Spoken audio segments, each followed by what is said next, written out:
계시록 2장과 3장에는 소아시아 7교회에 주신 주님의 예언적 메시지가 나옵니다. 계시록 2장에는 4교회가 나옵니다. 에베소, 서머나, 버가모, 두아디라 교회가 나오고요. 계시록 3장에는 나머지 3교회가 나옵니다. 사대, 빌라델비아, 라오디게아 교회가 나옵니다. 지난 주일에는 이 7교회 중에서 4번째 교회인 무슨 교회죠? 두아디라 교회에 대해서 말씀을 드렸습니다.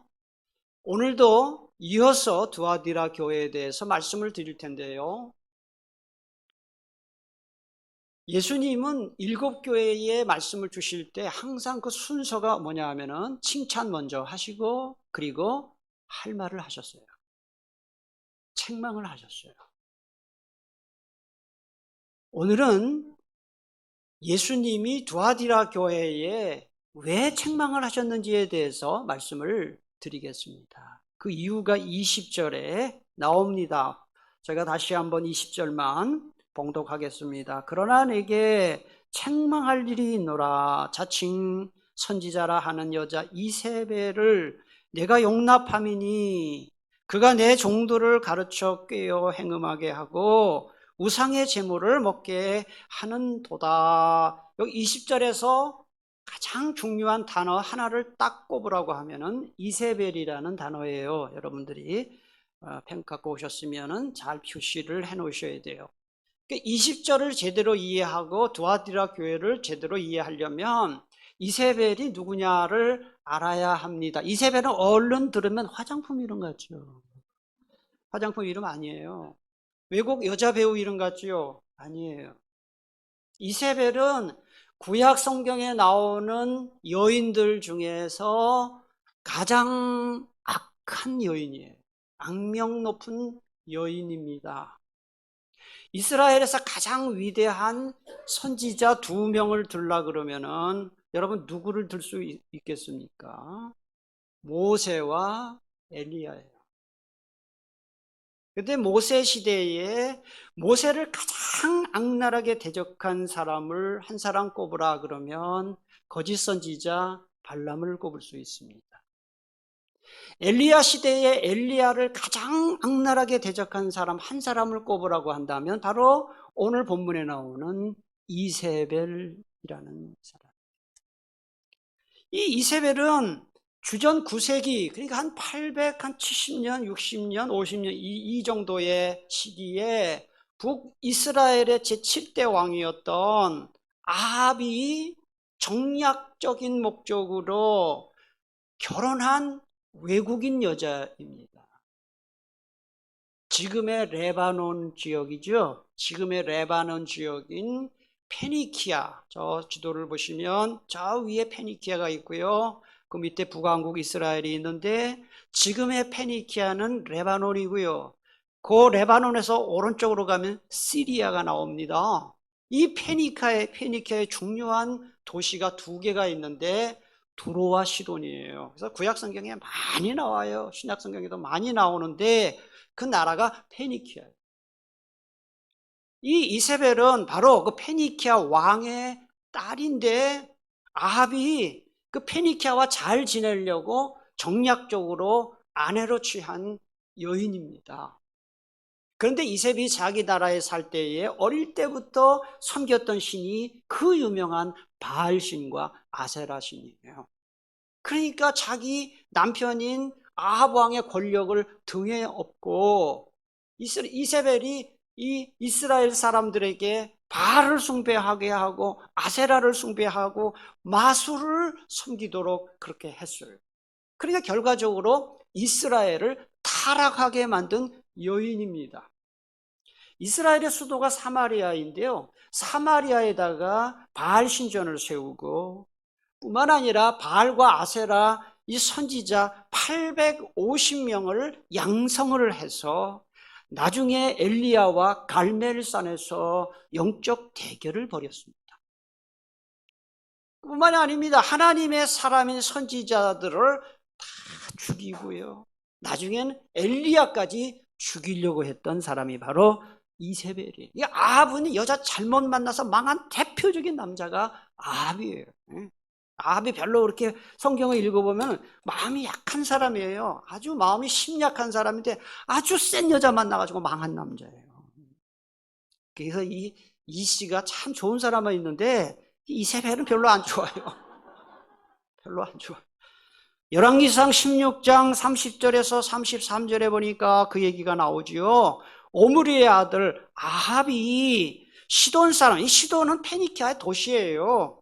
시돈 사람의 왕 엣바알의 딸 이세벨을 아내로 삼고 가서 바알을 섬겨 예배하고 사마리아에 건축한 바알의 신전 안에 바알을 위하여 제단을 쌓으며 또 아세라상을 만들었으니 그는 그 이전에 이스라엘의 모든 왕보다 심히 이스라엘 하나님을 여호와를 노하시게 했다.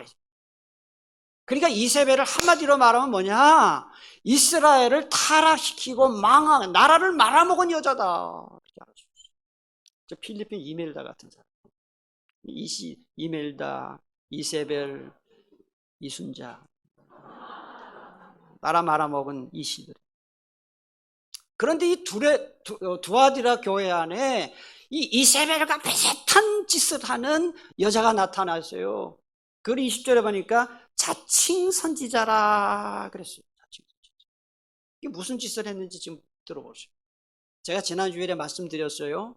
이 두아디라라는 지역은 이 상업이 발달해서 동업자 조합이 많았습니다. 그래서 이 동업자 조합에서는 모일 때마다 그 수호신에게 제사를 지냈는데 이 두아디라의 수호신은 태양신인 아폴로예요. 그러니까 아폴로에게 꼭 제사를 지내고 제사 음식 먹고 그 뒤풀이가 뭐냐? 그 신전의 여사제들과 음란한 짓을 하는 거예요. 그럼 여러분 생각해 보세요. 그 두아디라에 사는 이 사람들이, 이 그리스도인들이 그거 어떻게 살겠어요? 어떻게? 조합에 가입을 안 하면 이 생업을 할 수가 없어요. 먹고 살 수가 없습니다. 그렇다고 조합에 가입을 하면은 이 음란한 짓을 해야 되고 신앙을 버려야 되는 큰 딜레마에 빠졌습니다. 바로 그때 이 이세벨이라고 칭하는 거짓 선지자가 나타나서 아주 달콤한 말로 유혹을 하는 거예요. 뭐라고 유혹을 했느냐? 여러분들 우상은 아무것도 아니라는 거 알지 않느냐? 하나님을 믿는 사람에게 우상은 아무것도 아니다. 그냥 나무덩어리고 돌덩어리다. 그 제사한다고 문제없다. 저래도 문제없다. 그리고 우상 제물 음식이다 먹어라. 그리고 우리는 하나님만 믿는 사람이니까 아무 관계없다. 여사제들과 쾌락 즐겨도 된다. 이렇게 나와버린 거예요.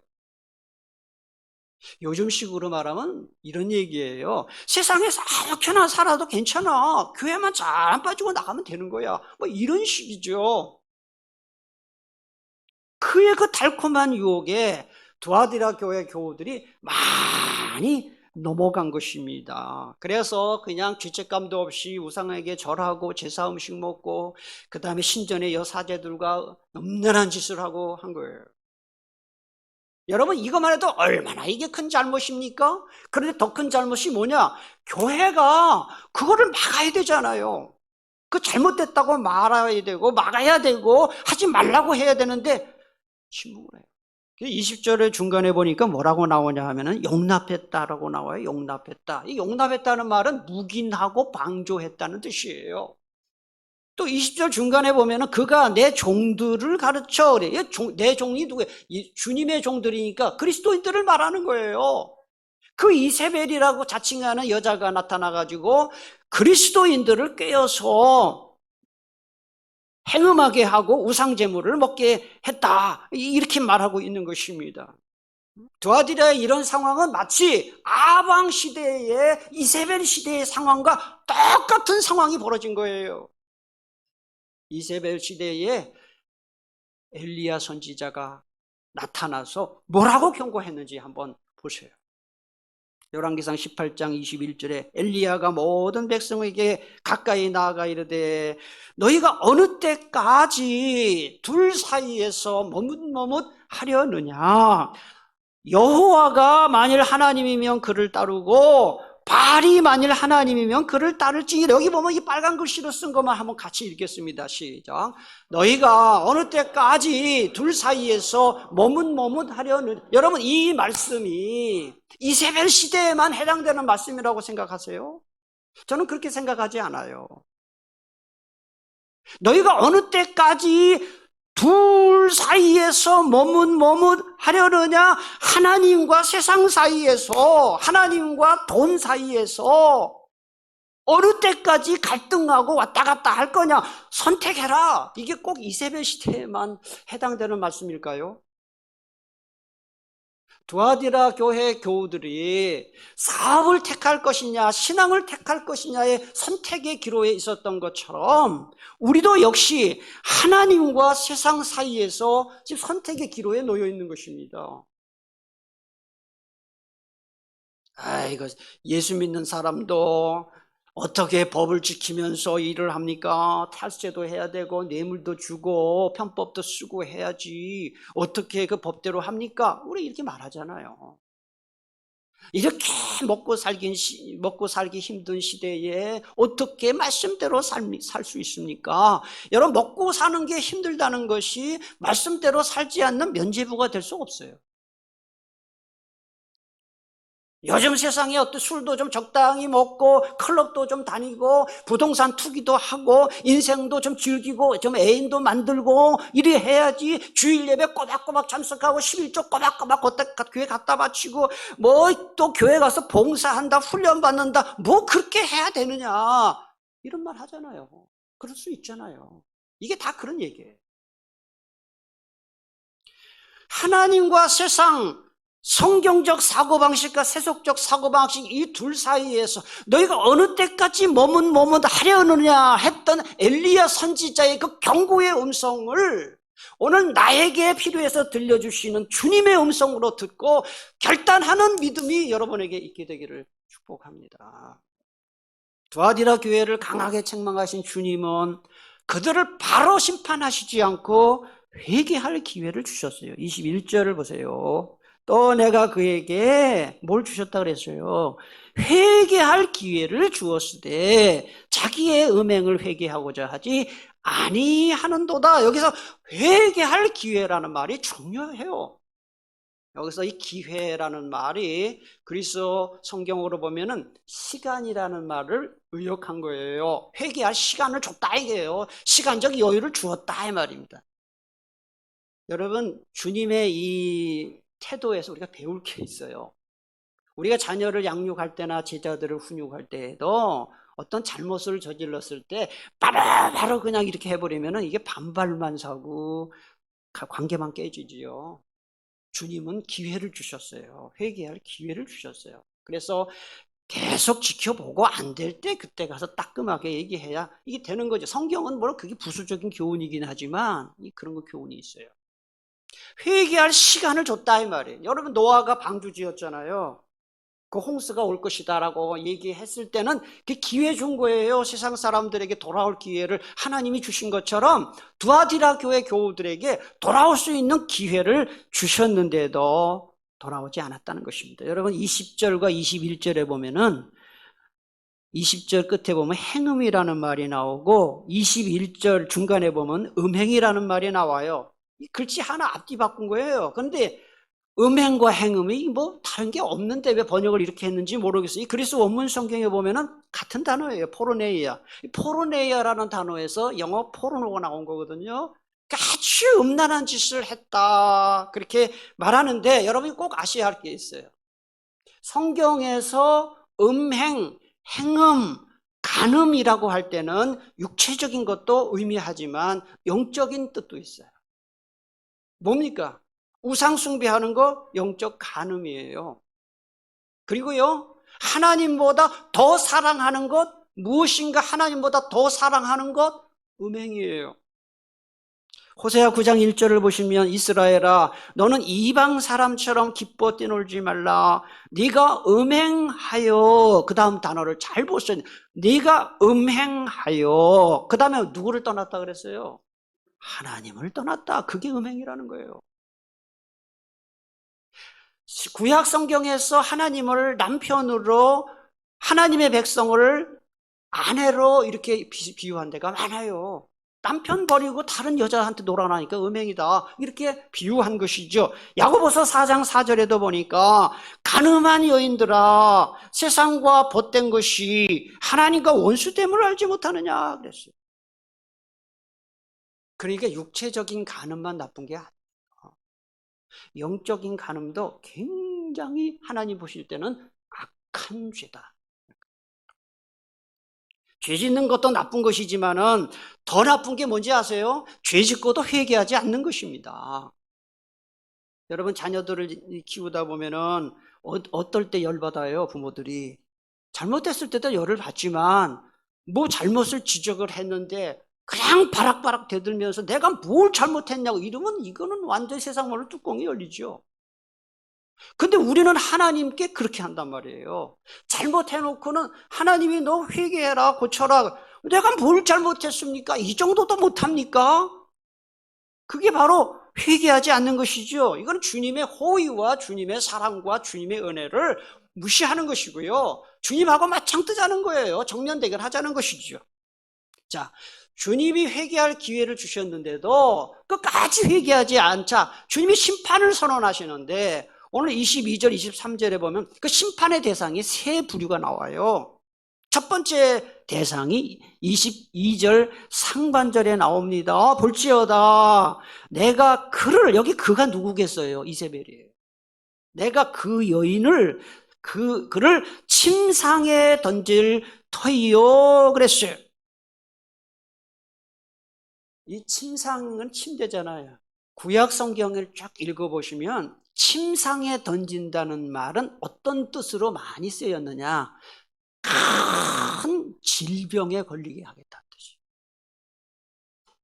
여러분, 이 성경은 굉장히 언어 유희가 많아요. 올드프레이가 많아요. 뭐냐면은 우리가 쾌락을 즐길 때, 음행을 즐길 때 그 장소가 어디냐면 침대예요.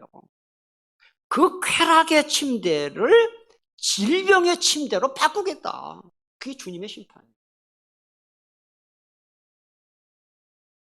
우리에게 적용을 하면은 돈 때문에 하나님을 떠나면 돈 때문에 망하게 하겠다는 거예요, 하나님. 여러분, 돈이 굉장히 중요하죠. 있어야 되는 겁니다. 돈 없으면 힘들어요. 그런데 막 돈 때문에, 돈이 모든 것이 되어서 뭐 예배도 빠지고 돈이 모든 것이 되어서 하나님께 마땅히 드려야 할 헌신도, 돈이 내 주인이 되면은 하나님이 어떻게 심판하느냐? 돈을 싹 뺏어가 버려요. 그 얘기예요. 내 침상에 던진다. 쾌락의 침대를 질병의 침대로 바꾸겠다. 돈 때문에 나 멀리하냐? 너 돈 한번 가져봐라. 돈으로 망하게 하는 것이죠. 쾌락을 하나님보다 사랑하면 쾌락 때문에 망하게 하는 것이죠. 자녀를 하나님보다 더 사랑하면 자녀 때문에 피눈물 흘리게 만드는 것이죠. 그게 하나님의 법칙이에요. 그 다음에 두 번째 심판의 대상은 22절 중간에 보면 그와 더불어, 이세벨과 더불어 간음하는 자, 누구겠어요? 이세벨의 가르침을 따르는 자들을 말하는 거예요. 이런 자들은 큰 고난을 주겠다고 했고, 마지막 세 번째 심판의 대상은 23절 상반절에 그의 자녀예요. 이세벨의 자녀라는 건 실제적으로 이세벨이 낳은 자녀를 말하는 게 아니고 이세벨의 거짓 가르침에 완전히 놀아난 사람들, 그래서 회개할 생각조차 하지 않는 사람들, 그 사람들은 23절에 보니까 사망으로 그의 자녀를 죽이겠다 그랬어요. 여기서 이 사망은 흑사병과 같은 급성 전염병을 의미하는 것으로 학자들이 해석을 해요. 실제로 소아시아에서 이렇게 발굴될 비문에 보면은 음란한 짓을 많이 한 사람들이 전염병으로 죽었다는 기록이 비문에 기록되어 있다 그래요. 요즘 코로나 때문에 요즘은 난리잖아요. 코로나도 보니까 뭐 계속 뭐 코로나가 변이가 되고, 뭐 요새는 원숭이 두창인가 뭔가 뭐 아프면 뭐 또 뭔 두창이 나올지 참 겁나요. 뭐 송아지 두창이 나올지, 뭐 고양이 두창이 나올지, 뭐 요새 뭐 켄타우로스가 나오고, 뭐 구약 성경을 쭉 읽어보시면 하나님이 인간의 죄를 심판할 때에 전염병으로 심판하는 경우가 상당히 많아요. 자, 죄짓고도 회개하지 않는 것은 무엇과 같을까요? 빨리 수술하지 않으면 죽습니다라는 의사의 말을 무시하는 환자와 같아요. 환자. 어떻게 될까요? 죽지요. 여러분, 하나님과 내가 지금 멀어졌는지 하나님과 친밀한지는 자기 자신이 잘 압니다. 예배당에 나왔는데 예배당에 딱 나왔을 때 따뜻한 이 온기를 마음에 온기가 드는 사람, 하나님과 친한 사람이에요. 예배당에 왔을 때 친정집에 온 것 같은 마음이 드는 사람, 시댁 말고 친정집에 온 것과 같은 마음이 든 사람, 주님과 친밀한 사람이에요. 기도가 나오고 말씀 들을 때 은혜가 되고 주님과 친밀한 사람이에요. 그런데 예배당에 왔는데 썰렁해 마음이. 예배할 마음도 없어요. 설교 들어도 하나도 귀 안 들어와요. 찬송 불러도 기도해도 아무런 감동이 없어요. 주님과 먼 거예요. 자기가 잘 알아요. 누가 말하지 않아도. 그러나 기억하세요. 하나님과 전혀 친밀감을 느끼지 못하고 멀리 떨어져 있는 것 같은 그 사람도 하나님과 친밀감을 느낄 수 있는 방법이 딱 하나가 있는데 그게 바로 돌아오는 거예요. 회개하는 것입니다. 아멘이십니까? 회개하는 것입니다. 역대하 7장 14절 내 이름으로 일컫는 내 백성이 그들의 악한 길에서 떠나, 여기 보시면 악한 길에서 떠나 회개, 스스로 낮추고 기도하여 내 얼굴을 찾으면 내가 하늘에서 듣고 그들의 죄를 사하고, 영혼의 죄를 사해 주시는 것이죠. 그 다음에 하나님이 하시는 일이 뭔지 아세요? 땅을 고쳐주신다는 것은 재물의 복을 주신다는 거예요. 하나님은 우리를 복 주실 때 영혼에만 복을 주시는 것이 아니라 영혼이 잘됨 같이 범사도 잘되는 복으로 채워주시는 하나님이심을 믿으시기를 바랍니다. 여러분, 인생이 자꾸 꼬이잖아요. 자꾸 되는 일이 없지요. 꼬이죠. 그럼 그 꼬이는 것부터 풀려고 하면 안 돼요. 하나님과의 관계부터 풀어야 돼요. 하나님과의 관계가 좋아지면 나머지는 하나님이 알아서 해결해 주시는 것입니다. 그래서 회개가 굉장히 중요합니다. 이사야 55장 7절을 말씀합니다. 악인은 그의 길을, 불의한 자는 그의 생각을 버리고 여호와께 돌아오라. 그리하면 그가 긍휼히 여기시리라. 우리 하나님께로 돌아오라. 그가 너그럽게 용서하시리라. 요즘 혹시 하나님과 멀리 느껴지는 분, 거리감을 느끼는 분 계시다면 오늘 주신 말씀대로 행실을 고치고 말씀에 순종함으로 다시 하나님과 친밀한 자녀로서 서는 우리 모두가 될 수 있게 되기를 축복합니다. 마지막으로 두아디라 교회 회개를 촉구하신 주님은 이제는 모든 교회를 향해서 회개를 촉구하시죠. 23절 중간에 보면 갑자기 모든 교회라고 나와요. 두아디라고 얘기하다가 23절 중간에 모든 교회가 나는 사람의 뜻과 마음을 살피는 자인 줄 알지라. 그 다음에 함께 봉독합니다. 시작. 내가 너희 각 사람의 행위대로 갚아 주리라. 네가 한 대로 하겠다는 거예요. 여러분, 주님께서 네가 한 대로 하겠다는 이 말씀은 복이 될 수도 있고 심판이 될 수도 있어요. 여러분, 학교 다닐 때 시험 보잖아요. 시험 준비가 잘 된 아이들에게는 시험이 기다려져요. 그런데 준비 안 하는 학생에게는 시험이 죽을 맛이 돼요. 똑같아요. 너희 각 사람의 행한 대로 내가 하겠다. 이것이 복이 될 수도 있고 심판이 될 수도 있어요. 예레미야 17장 10절을 말씀합니다. 나 여호와는 심장을 살피며 폐부를 시험하고 각각 그의 행위와 그의 행실대로 보응한다 그랬어요. 그 다음에 예수님은 마태복음 16장 27절에서 말씀하셨습니다. 인자가 아버지의 영광으로 그 천사들과 함께 오리니 그때에 같이 시작. 각 사람이 행한 대로.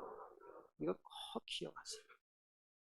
여러분, 다윗 왕 아시죠? 다윗 하면 다 대부분의 그리스도인들이 굉장히 높게 생각하잖아요. 다윗은 위대한 왕이고 성군이고 지금도 이스라엘의 국기에 다윗이 그려져 있잖아요. 다윗을 상징하는 별이 그려져 있잖아요. 물론 위대한 왕이에요. 그런데 다윗이 말이죠, 자기의 충신인 우리아의 아내인 밧세바와 간음죄를 저질렀어요. 아시죠? 그리고 그 밧세바를 자기 아내로 강탈하기 위해서 무슨 짓을 했나요? 그 충신을 전쟁터로 아주 치열한 전쟁이 벌어지는 전쟁터로 일부러 보내서 우리아를 죽여버려요. 이 죄가 얼마나 컸는지 나중에 나단 선지자 보내가지고 회개를 촉구했을 때 다윗이 침상을 적시도록 눈물을 흘리면서 이렇게 기도도 하고 회개도 했잖아요. 그런데 하나님은 죄는 용서해 주셨지만 징계는 하셔요. 그래서 다윗의 일생을 보면 평생 동안 다윗이 16번의 큰 징계를 받아요. 다 얘기할 수는 없고요. 보세요. 다윗이 자기 그 가늠한 여인이죠, 밧세바와 낳은 아이 죽여버려요. 하나님 죽입니다.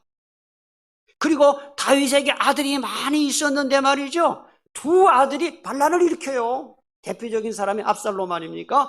두 명에게서 반란을 일으키죠. 두 명이 반란을 일으켜요. 그리고 형제들끼리 권력 싸움을 해요.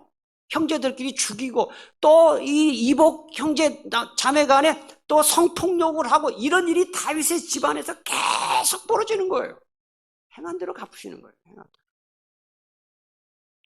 요즘 TV 보면은 각종 오디션 방송을 쉽게 볼 수가 있어요. 저도 이 TV를 가끔 이게 보다가 보면은, 이 틀어보면은 희한한 대회가 많아요.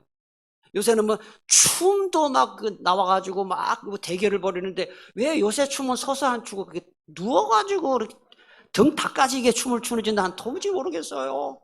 다리를 하늘로 쳐들고 그렇게 막 그 춤인지 뭔지 하여튼 그런 대회도 있고 말이죠. 또 요새는 왜 노래를 그냥 이렇게 마이크 들기 안 하고 왜 가면을 뒤집어 쓰고, 뭐 무슨 가왕인가 무슨 복면인가 뭐 마스크 뭐 쓰고 막 하고 이상한 무슨 오디션이 많아요. 아나운서 오디션도 있더라고요.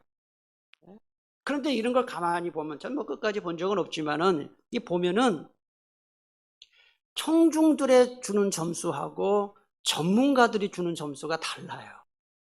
청중들은 좋게 평가를 했는데 전문가들은 혹평을 하는 경우가 있고, 청중들은 별로라고 했는데 전문가들은 높은 점수를 주는 경우가 있어요. 누구의 평가가 더 정확한 거예요? 사실은 전문가들의 점수.